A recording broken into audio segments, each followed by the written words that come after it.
ავედი სახლში, მოვიხედე. ყველა ოთახში შევიხედე.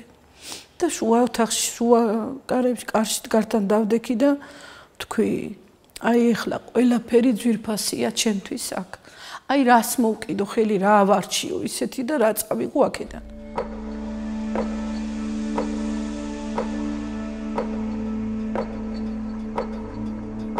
ნეტა ეს კადრი დამავიწყა, აი რაც ესე იგი მოვდიოდით და ხალხი მოდიოდი, ქალები მორბოდნენ, წიოდნენ, კიოდნენ შიშით, ესე იგი, რომ უკვე დაბომბისა შეეშინდათ ხალხს და ყველა ერთიანად გამორბოდა. ვისაც რა საშუალება ჰქონდა, ეგრე გარბოდა, ზოგი ფეხით გარბოდა.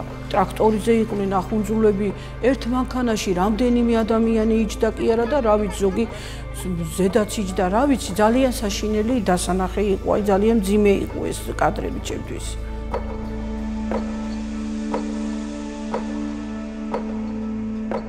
ბევრჯერ ესე იგი ღამე დავწვებოდით, დაწვებოდა ხალხი, აი მთლიანად მოსახლეობა, ხეობის მოსახლეობა, დაწვებოდა ღამე და დაგვიშენდნენ, გვეზროდნენ. ავდგებოდით დილით, ისევ გავაგრძელებდით ჩვეულებრივ საქმიანობას, ბავშვები სკოლაში მიდიოდნენ, ყველა ვისაც სამსახური ჰქონდა, სამსახურში მიდიოდა, ყველა თავის საქმეს აკეთებდა და აგრძელებდა.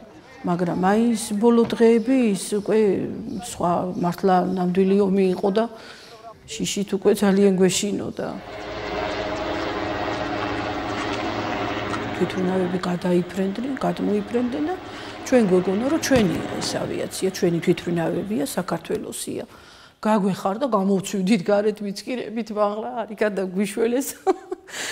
მაგრამ ეს ჩვენი არ აღმოჩნდა უკვე რომ გადაიფრენდნენ და ესე იგი ჩაყრიდნენ ამ როლებს, სასროლი იარაღს ჩაყრიდნენ, უკვე შეგვეშინდა მე მივხვდით რომ ეს ჩვენი ავიაცია არის.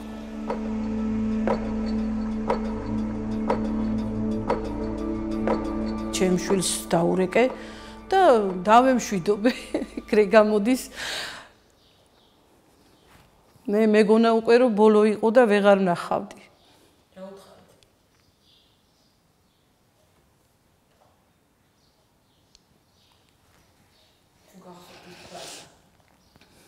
რა დამავიწყებს?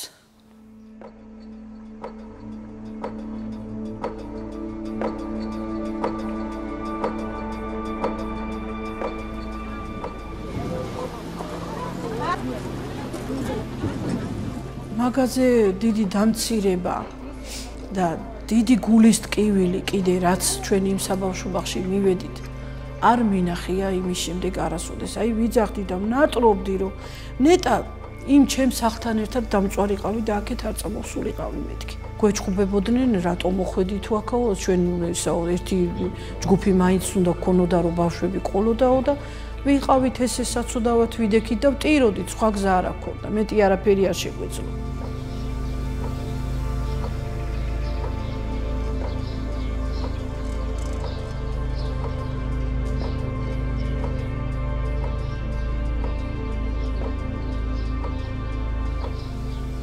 ესე მეჩვენება რომ აი იქ სხვანაირი გემოქონდა ყველაფერს. აი ბევრი რაღაცა არის და ბევრი რამე არის, ესე იგი რომ გემოს ვერ ვატყობ. გინდა ხილი, გინდა ვაშლი, არ ვიცი, აქ თითქოს სხვანაირი გემო აქვს, იქ სხვანაირი და მივტირი ვარ, ესე იგი ისევ ჩემი სოფელი ძალიან ძვირფასი იყო ჩემთვის. ძალიან ხეობა ძალიან მიყვარდა.